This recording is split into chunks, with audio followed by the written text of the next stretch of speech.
talking. Oh, hi. I am in the forest. As you can see, it is gorgeous. It is gorgeous, gorgeous, gorgeous, gorgeous. Look at these amazing trees. Amazing, amazing, amazing. And the deer are out there on the lawn behind the trees. Baby deer. They are grazing. The mama with the babies.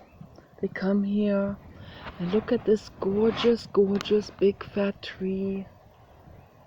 And that's some kind of spruce. And then this one here is a cedar tree. It has 3 trees coming out of one. Real nice.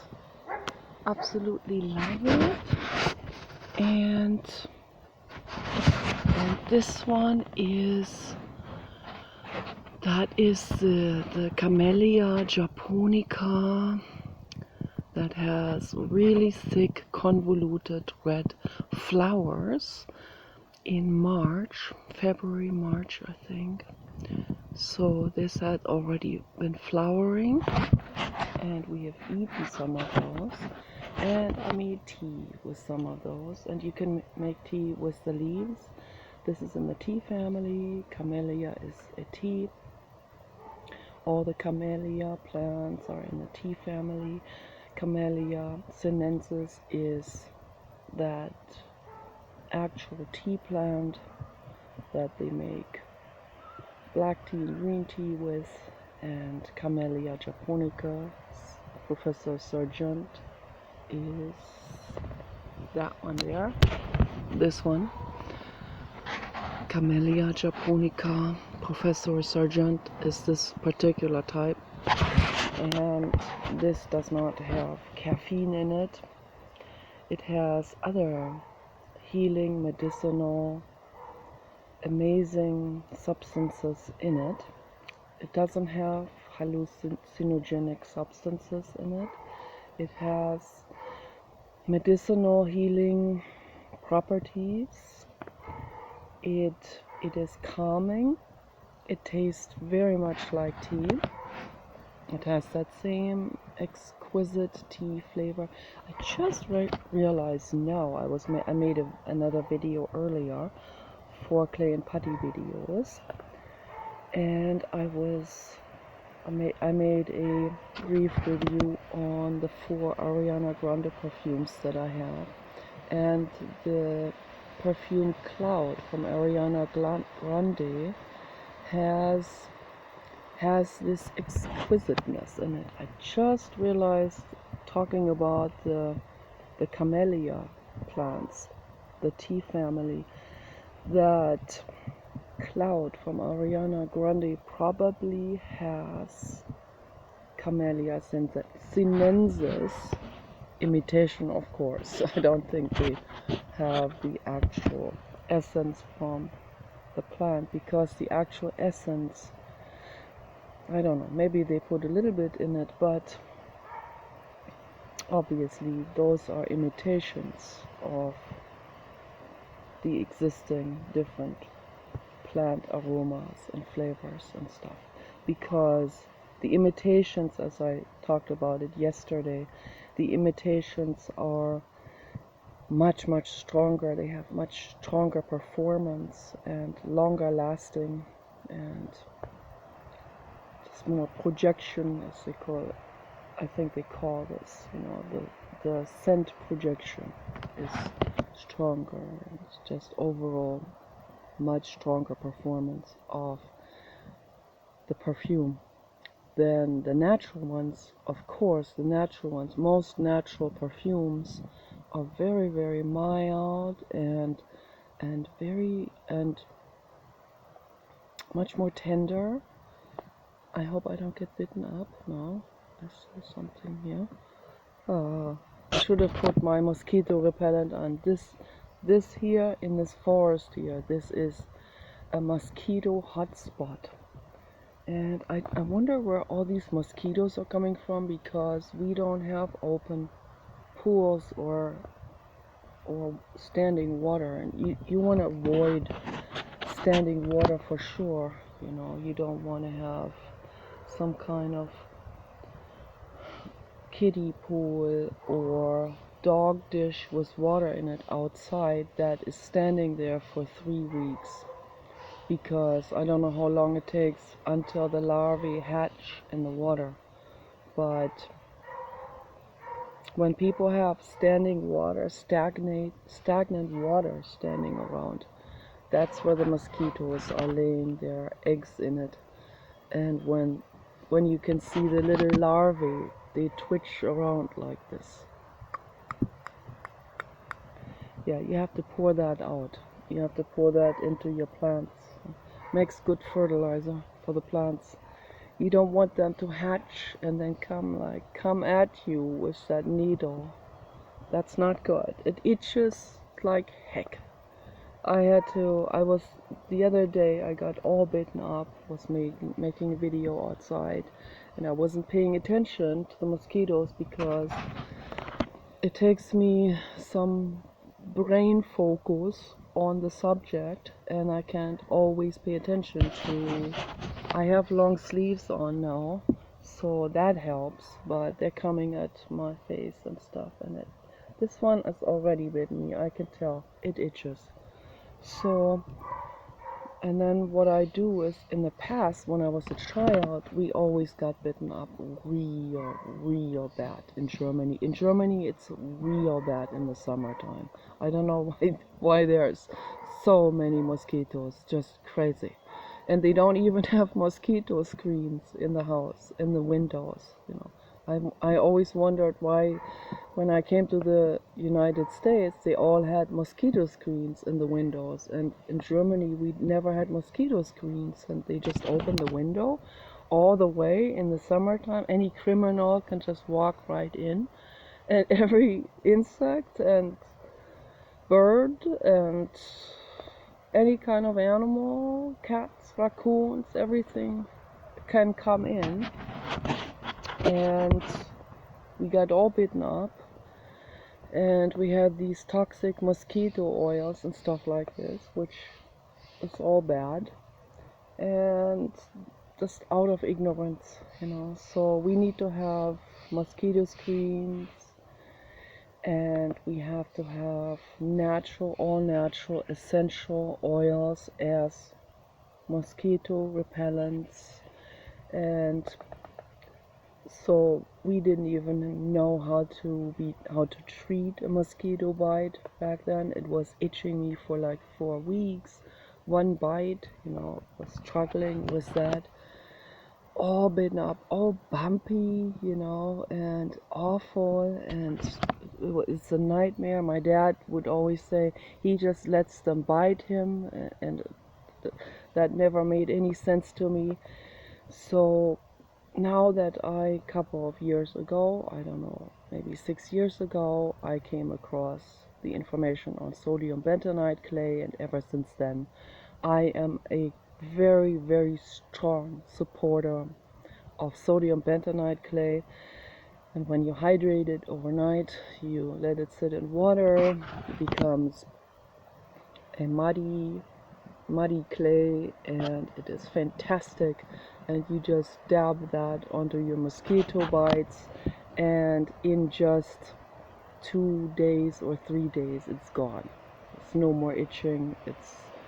The swelling has receded, and it is all healing up, and it's feeling good, and it's amazing, you know. So I don't know any other substance that will heal up mosquito bites that quickly as hydrated sodium bentonite clay, or any bentonite clay. I think all clays, all earth clays, have that ability to do, particularly the sodium bentonite clay, because that is just so incredibly powerful.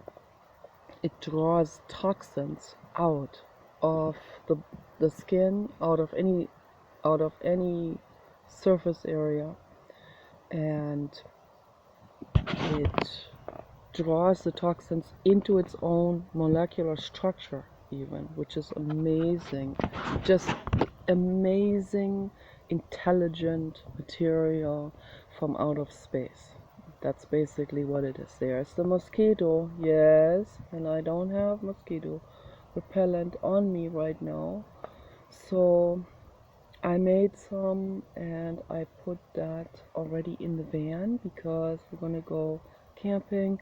I'm gonna be needing it for the camping trip, but I'm gonna be making much more mosquito repellent. And the way you make that is, it's very, very nice. It's even better than any spray. You know, if you're not worried about massaging it into your hair, it doesn't hurt your hair, it doesn't make it too greasy.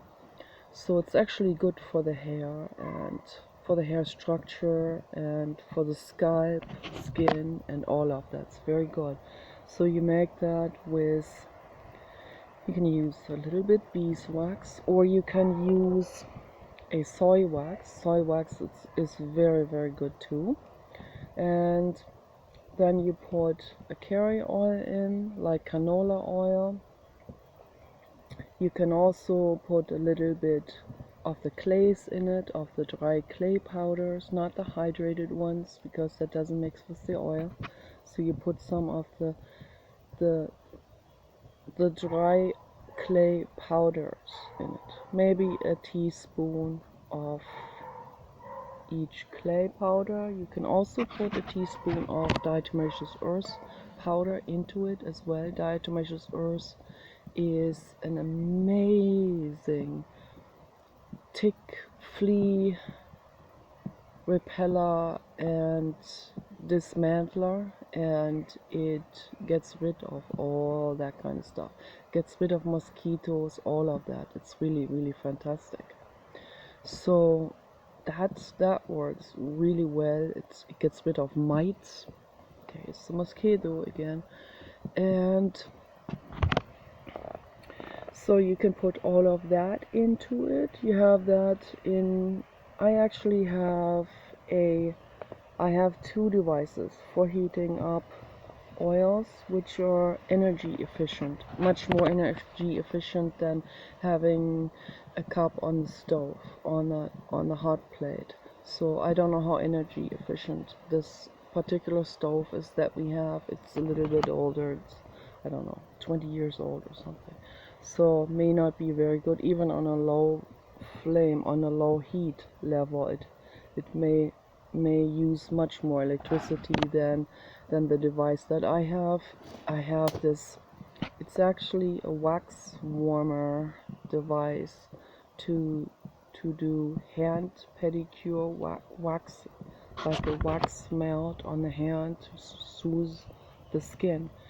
So I used that was old. I used that wax and made a candle out of it, a nature candle with sticks from the butterfly brush, which is very nice.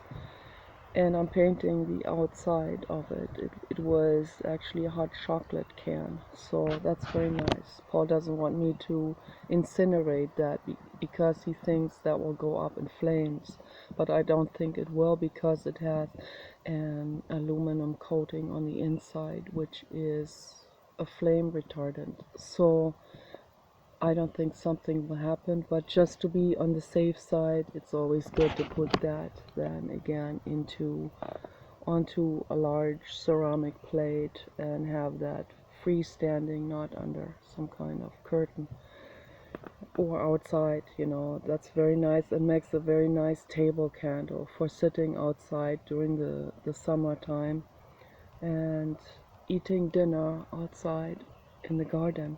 So that's very nice. So this hand warmer, it's an electric wax warmer that actually liquefies the waxes. So I would assume, because it seemed like it was getting it pretty warm, so not really hot, not so hot. It didn't get the wax so hot that you couldn't touch it. And that's what I love about it. It just gets it warm enough to liquefy the wax but not burn the skin. So you can dip your hand in. It's very warm. It's like maybe 110, but not more than 110, which is really, really fantastic. You can make candles with it. You can make skin creams with it, and that's what I'm going to do. And I also have 4 of those, the tea candle ceramic oil lamps that I got at the Dollar Tree store. I put 4 of them together and put a tea candle into each and light it, and then I put a ceramic cup on top of those, that the 4 of them together hold the ceramic cup very well without it sliding off. And but you want to have that secured from puppies and cats and stuff like, so you don't want to light something, a candle, where an animal or child could cause trouble with that, and or hurt themselves, or cause it to fall over and incinerate something. You know, the animals, they don't know better. The little children don't know better. So, but the little children, you can teach the little children to never ever mess with fire, never get into fire sources. Okay, so, but you can't teach the animals, of course. They don't understand that. You can't understand that cognitively. So, and you don't want them to hurt themselves on that, to learn the hard way. So always keep these things safe from animals and children. And so it's nice to have these tea candle oil lamps. It's nice, like, if you ever have no electricity, we don't know what the future might hold. It's always good to have a couple of really bad paraffin candles in your pantry, and just for emergency situations, and have those tea candle oil lamps. And you can even make your own oil lamps out of bricks and stuff like that. So, you know, for an emergency situation, you can even make nice heaters with candle holders, with self-made candle stoves that you can make out of bricks. So, and bricks or cinder blocks or something like this. So there are videos on YouTube where they show people to do this, to make a real nice self-made and out of real cheap materials. You can make a self-made heater, and that will be very efficient actually, and the rock material will heat up and retain the heat and give a heat output for a very long time, you know, for an enclosed space that doesn't have cold air come in through cracks. So if it's nice and insulated, so that's very good. I love all of those ideas about sustainability. I'm really into sustainability, into making your lifestyle rock solid and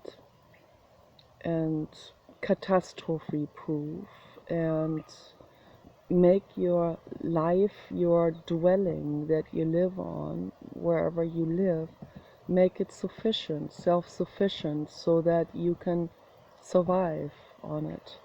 You know, if you have fruit trees, very, very, very good to have that, you know, to grow vegetables in buckets. And the reason why, and we went through all these mistakes, so that's why I know that's the only way to do it, you know, to grow vegetables in large buckets, drill holes underneath, put it into a retainer tray, and put self-made compost in it, And you get the compost by composting everything that's biodegradable, including all the dung, the dog dung, the deer dung, and the human dung, and put that all into large trash can, very large trash cans that have holes in it, and you have to irrigate it with water. You have to have that in a separated area in the garden, and in 4 weeks it has become fertile, black, good smelling earth soil because of the larvae that are put in it, and particularly because of the large earthworms. We have very large pink earthworms that are going in it, that are transforming this into fertile, amazing earth soil. And then you have your self-made, completely organic, biodynamic, natural, healthy, unpolluted, pristine earth soil, and you can put that into the bucket. You can grow your vegetables in it either from seeds that you can buy very cheap on the internet, or which I have done already, but the deer have eaten a lot of that, so it's not their fault. They just see that and they like it. So you have to put a cage around it, or you have to put those buckets then into a greenhouse and have it protected from animals that are coming into the garden, or also from some caterpillars. So there are large moths. Obviously, there's one particular moth. They love tomato plants, and they lay their eggs on tomato plant leaves, and out of that egg comes an amazing huge, as big as my thumb, like a artificial green outer galactic caterpillar with these sticky feet underneath, and they walk all over the leaves, and they eat the leaves of the tomato plants before they go into metamorphosis where they create a cocoon around themselves, and then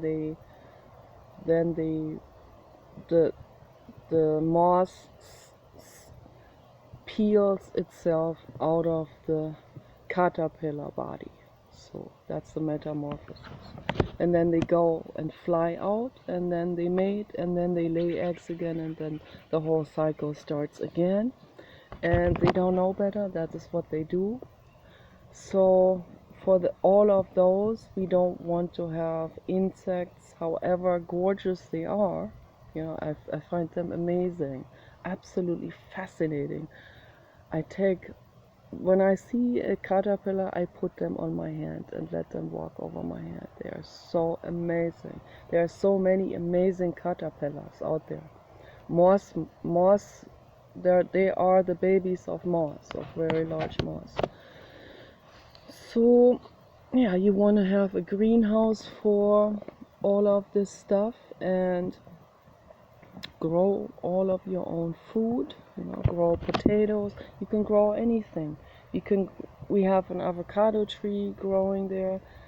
That avocado tree came out of the avocado seed, which is a large like this.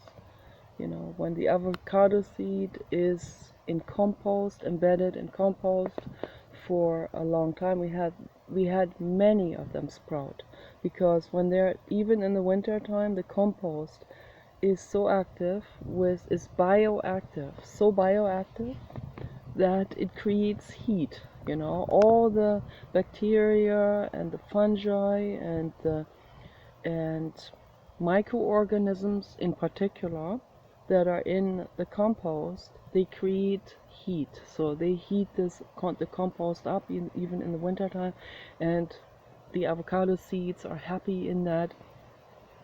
They open up, and very gradually out of this comes a very thick sapling, and like almost white, and because it didn't get exposed to sunlight yet, and then once it comes out of the soil or the compost, then it becomes green and it grows very quickly, and it's amazing. And so we were able to rescue 2 avocado trees. One is doing particularly well, the other one has probably too many other things growing in it with it.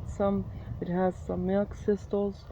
People call them weeds, and they take, obviously they take a lot of space and nutrients away from the food plants, but they want to grow too, and they're medicinal. So people should never eradicate the so-called weed plants.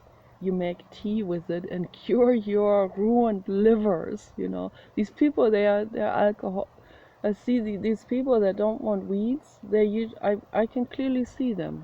When I see them in operation, spraying some toxic stuff or something, which is the absolute worst thing to do. Or someone with a weed whacker, that's a little bit better, of course. But it's those people that are fat, alcoholics, poisonous, with toxic livers, that are feverishly trying to get rid of their weeds. If they just had the right knowledge, they would understand the weeds are their friends. The weeds would cure their livers from toxicity. This is the truth.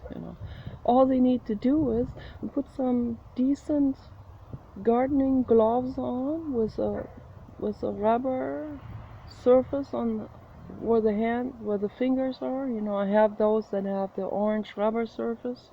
I don't buy animal skins ever, ever, ever. Okay, so nice cloth, elastic gardening gloves that have much dexterity, and have the orange rubbery stuff, like a little bit rough rubbery stuff on the inside of the hand, so you don't poke yourself, and you can work with that, and you can pull the weeds out with your hand. It's good for you. It's good to work out on fresh air. It's good to do gardening work. Very, very, very healing.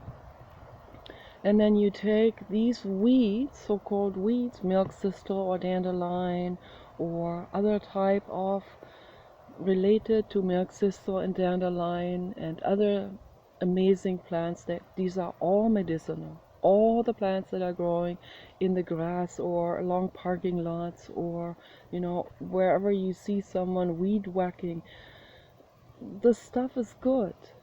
You can pull that out with your hand, you can bring it home, you dry it on a table designated for it, you air dry it, you sun dry it, and then you can also use it fresh. You can cut it up, you can put it into a thermos cup, you put boiling water on it, you let it sit for 10 minutes or 15 minutes or half an hour, and then you drink it, and it is a total liver detox for free. You don't have to spend a whole ton of money for the latest detox cure from the herbalists on the internet.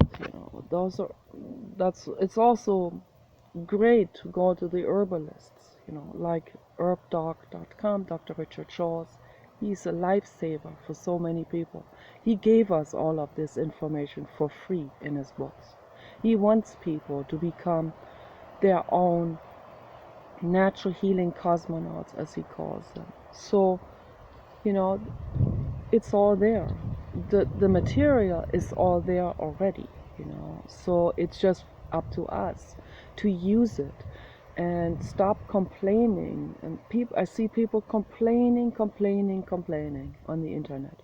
I see fat, beer drinking Republicans complaining about weeds, which is idiotic. They should just, first of all, bring all of their toxic stuff, the chemical fertilizers, the pesticides, they need to box that up and bring it to the hazardous waste disposal place so they can dispose of this.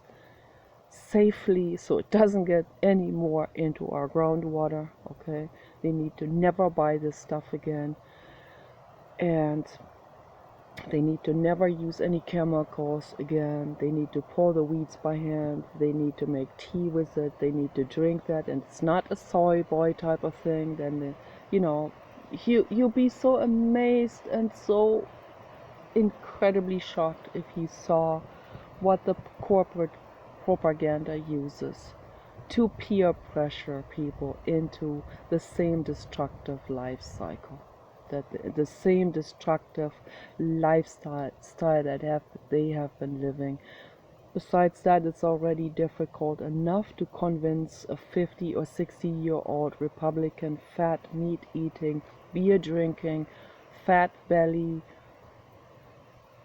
miserable, complaining man, or weed whacking or poisoning, which is the worst. To convince him of going green is already super, super difficult. Now comes a market psychologist like Richard Berman, and he rubs it in even more. He keeps them even more locked down to that destructive lifestyle, and uses words such as soy boy and makes them terrified of changing that lifestyle out of fear that they could be seen as soy boy and that their masculinity could somehow evaporate. All of this is so, we have to look at the entire picture of this, and this is just one out of gazillions of examples that I see in the world. Market psychologists peer pressuring people using psychology to create fear of, with the men out there, with the straight men out there, causing the fear of becoming too feminine or whatever, losing their self-image of macho guy or whatever. And this is all ridiculous and stupid because the lifestyle that they are living is actually making them impotent. It does. Beer drinking, pesticides are the number one impotent makers.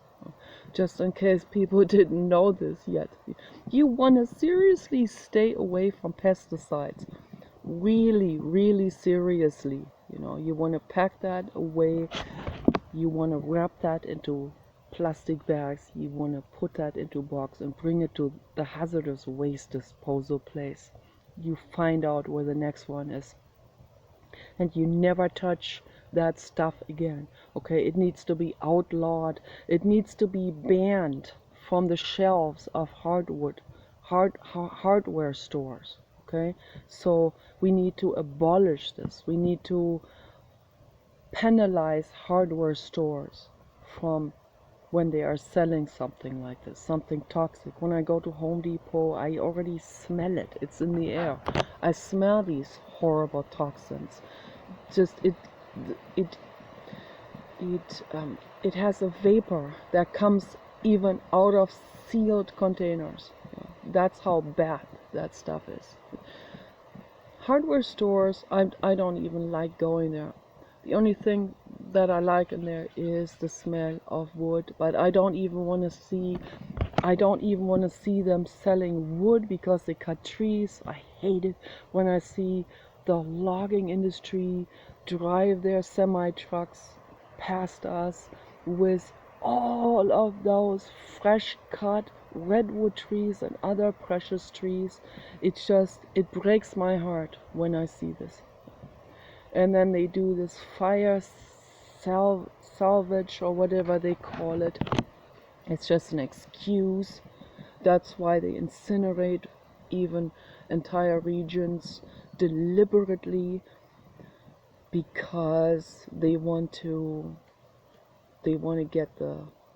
cut the trees and have an excuse, have like an illegal green light for it, which is not green.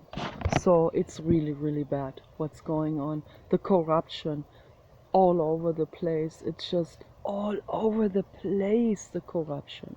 You know, what they're doing to Donald Trump, the corruption they're doing against Donald Trump, the slandering that is going on, the attempts of the corporate agenda to get people away, to get the voters to abandon Donald Trump, is the attempts of this slander. And this, what they're doing is they stop at nothing. They really, I mean, they would even create a world war with nuclear bombs if that would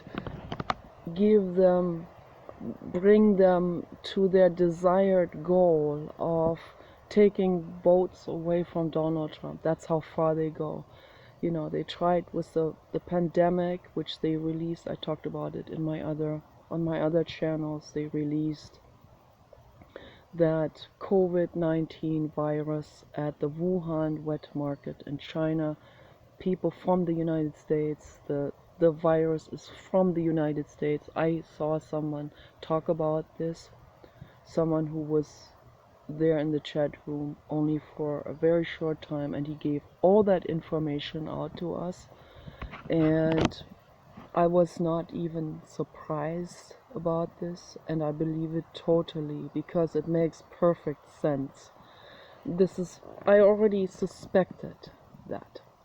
So, because why would suddenly such a vicious virus break out just by chance during this time, right? Why would this happen just before the elections? And so then that actually backfired against the Democratic Party, against the corporate agenda, which is now full charge of the Democratic Party. I already noticed that when they got rid of Hillary Clinton and got Barack Obama in.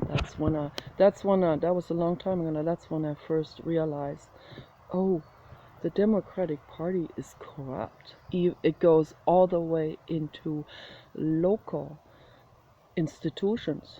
We used to help the Democratic Party when they were still campaigning for Hillary Clinton. I thought they were legitimate. Then they suddenly all switched. All of these people that I just a week before talked to, and they were like, yeah, Hillary, suddenly, nope, we're voting for Barack Obama now. And I was like, what's going on here? What's going on? You know, Hillary Clinton was the one who had the chance to really, really get the majority. Everyone knew her. Everyone knew Bill Clinton, the whole world. So she was the one who had the chance. And then I found out how corrupt Barack Obama is. And the more I found out, the more I knew how corrupt the Democratic Party is. And you know what they're doing now against Donald Trump? First of all, the Democratic Party, but the entire corporate agenda is going against Donald Trump because Donald Trump is independent and he cares. He's compassionate. He does an amazing job. Whatever he touches, whatever he deals with, he turns into gold, literally, for all of us, not just for, not just for the wealthiest, not just for a few select people, as all the other ones have done, like Bush, Cheney, and Obama. They only enriched a select few.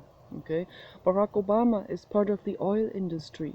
People don't know this. Okay, so he used to be Republican. Actually, he switched over because they chose him to take votes away from Hillary Clinton.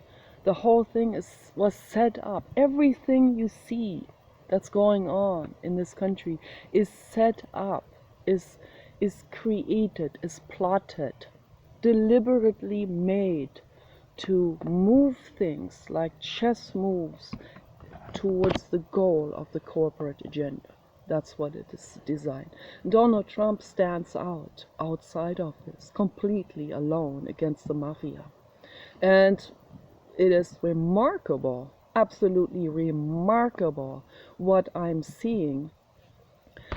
And, in the very beginning, I was still campaigning for Hillary Clinton to win, you know, in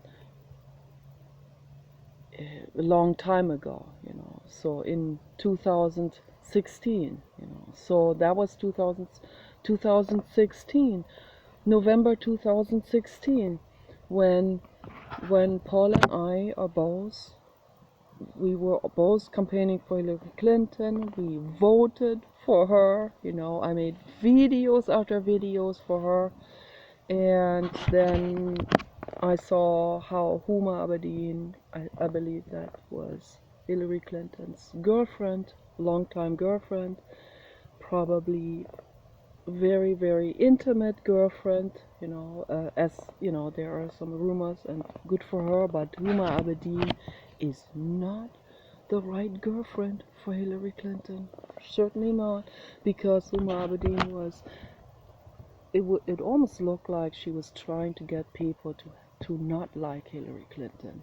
The kind of campaign emails that she had sent was, it seemed deliberate attempts to make people not like the Hillary Clinton campaign.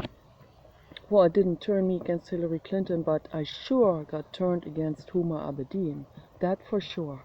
So, and then I guess in the very end, Hillary Clinton realized it, and she kicked her out of as a campaign manager. But it was too late by then. Okay. So then I thought, well, Hillary Clinton, you know, it seems to be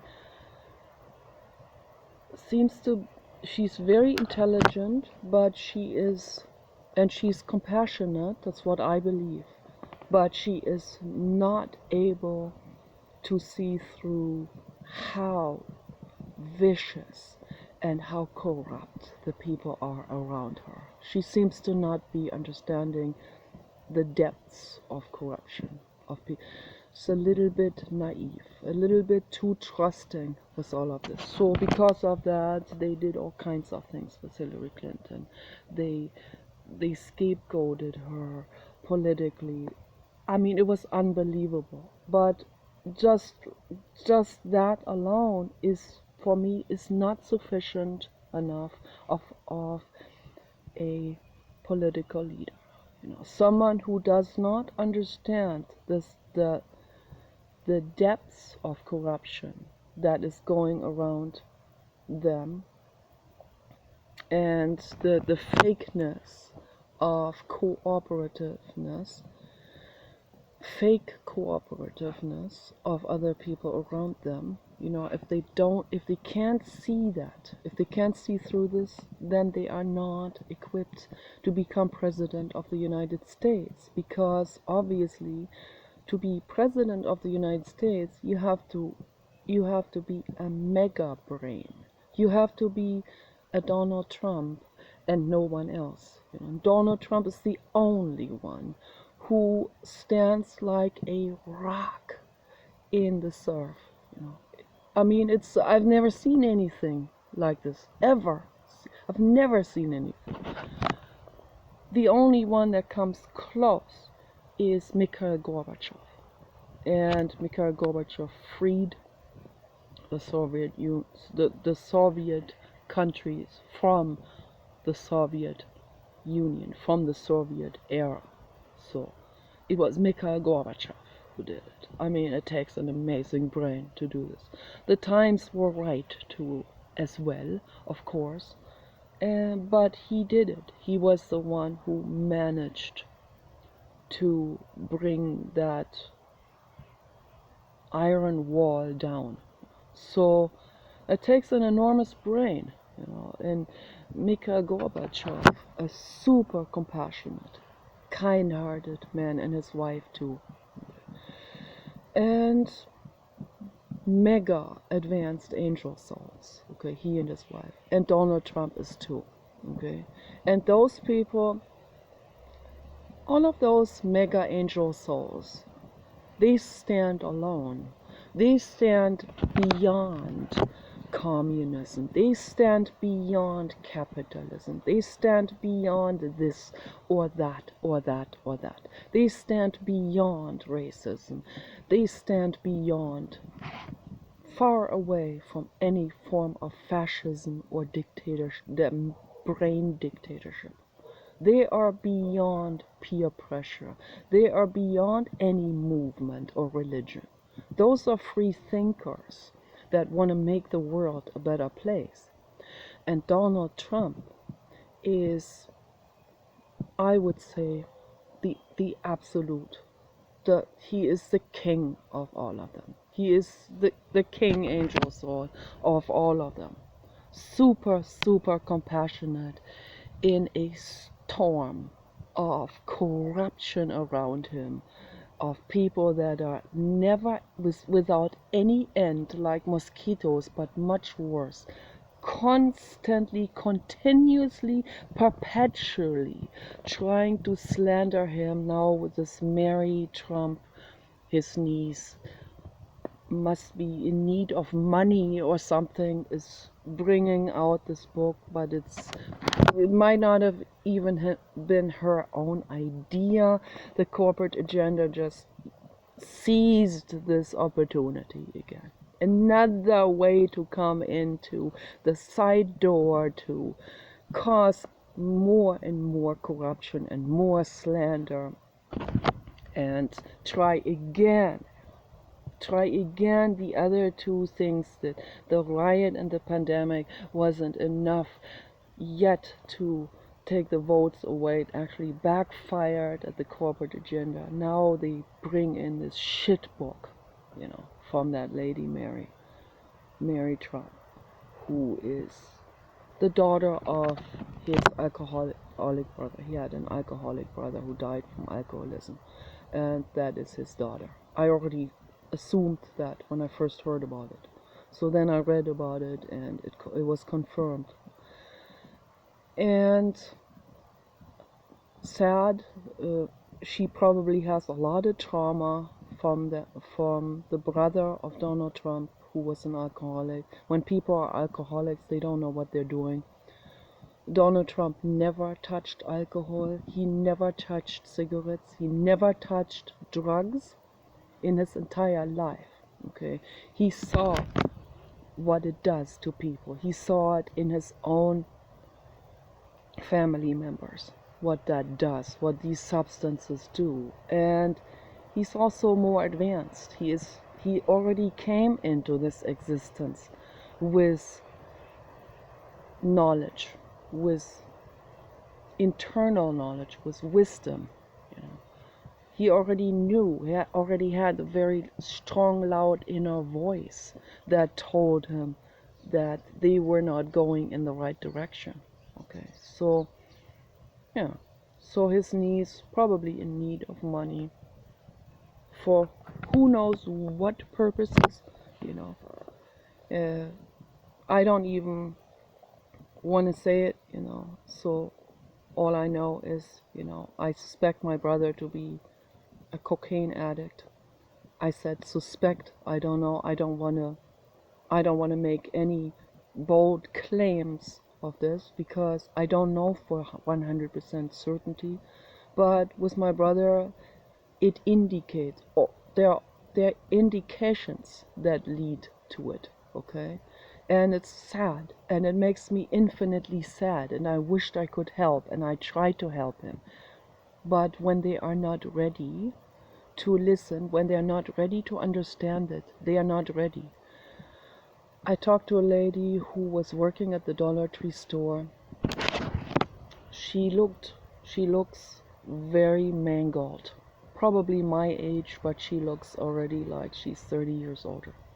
So, and why? Because she used to be a cocaine addict.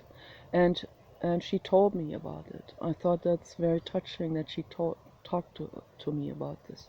And I told her about my brother, and she said he is not going to quit until he hits rock bottom.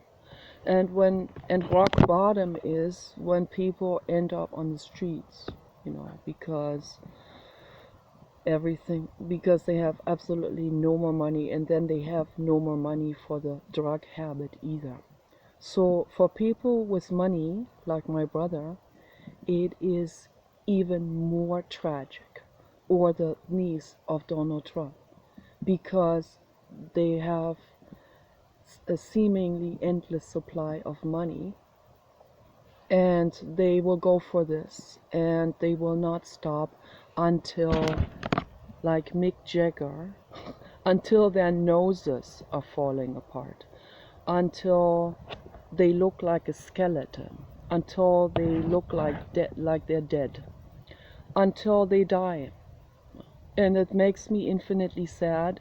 I had to quit this because I cannot stand seeing something dwindle downwards like this. So that's why I have to set up a boundary and say up until here and not any further. My parents are in total denial about this, okay?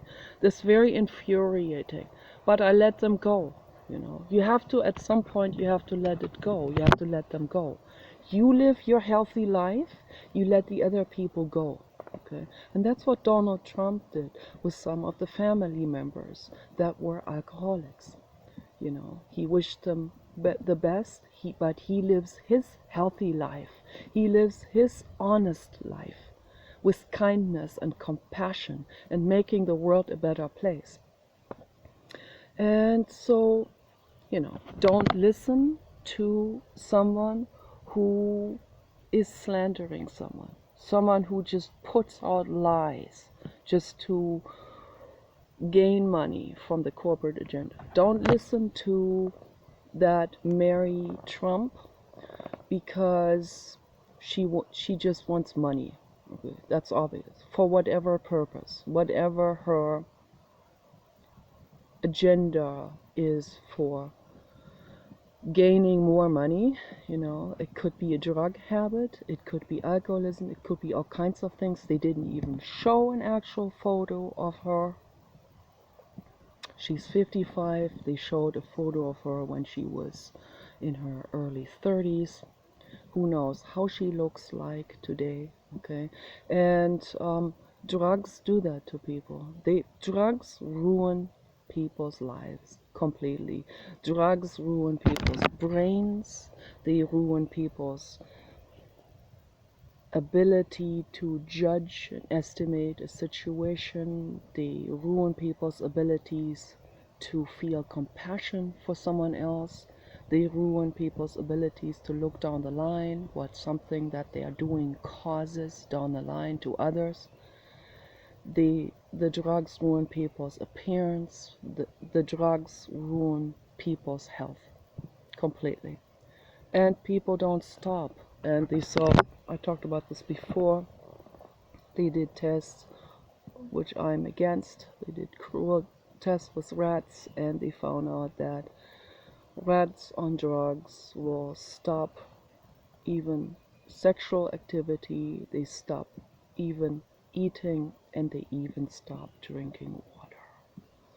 They take the drug effect over life sustainability. Okay, that's how far drug addiction goes. Okay, and the same in humans.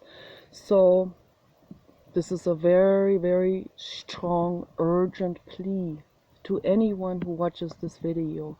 Stay away from toxic substances. Stay away from alcohol. Stay away from pesticides. Stay away from any artificial toxic stuff. Stay away from toxic medication. That's liver. That is a liver destroyer. Okay. Stay away from all street drugs. Stay away from all mind-altering drugs. Okay. That's my plea to the world. And straighten out your lives. Straighten out your brain, even if pain from the past comes up, or your self-images or your ego feels threatened. It doesn't matter if the ego feels threatened. The ego is a reaction. It's just a knee-jerk reaction. Don't listen to the ego. Okay. What matters is that you guys get your life straightened out. and start thinking for yourselves, and start thinking in terms of who is compassionate, who cares, who wants to make the world better, and who laughs himself to the bank, or herself. Look at these people, look at them very closely.